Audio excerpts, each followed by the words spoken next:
હાલ મહત્વપૂર્ણ સમાચાર આવી રહ્યા છે।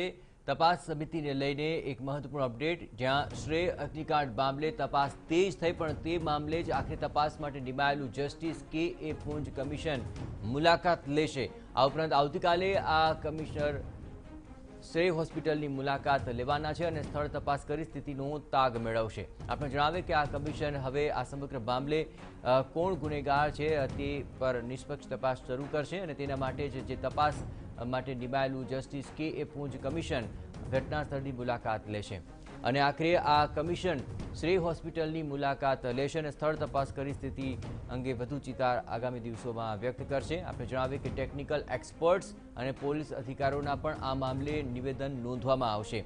આ સમગ્ર મામલે તેમના નિવેદન પણ અત્યંત મહત્વપૂર્ણ સાબિત થઈ શકે છે।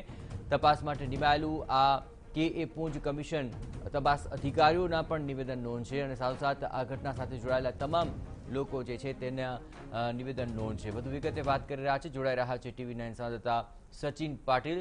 સચિન, આખિર કમિશનની શું મહત્વપૂર્ણ ભૂમિકા રહેશે? જે પ્રકારે શ્રેય હોસ્પિટલની અગ્નિકાંડનો જે મામલો સામે આવ્યો હતો અને એ બાદમાં જે તપાસ પંચ જે છે તપાસ પંચની નિમણૂક કરવામાં આવી છે, તપાસ પંચ નિમાવવામાં આવ્યું છે ને એમાં જે જસ્ટિસ છે કે.એ. પૂંજ એમને આ તપાસ સોંપવામાં આવી છે। શ્રેય હોસ્પિટલની જે આખી ઘટના બની હતી એમાં કયા પ્રકારે આખો મામલો બન્યો હતો, શું આમાં બેદરકારી હતી, કોની શું ભૂમિકા હતી, આખી ઘટના કેવી રીતે બની હતી, આ બધી જ બાબતોનો જે અભ્યાસ છે એ અભ્યાસ સ્થળ તપાસ કરીને જે કમિશન છે કમિશન આવતીકાલે જશે અને ત્યાં એનો ચિતાર મેળવશે।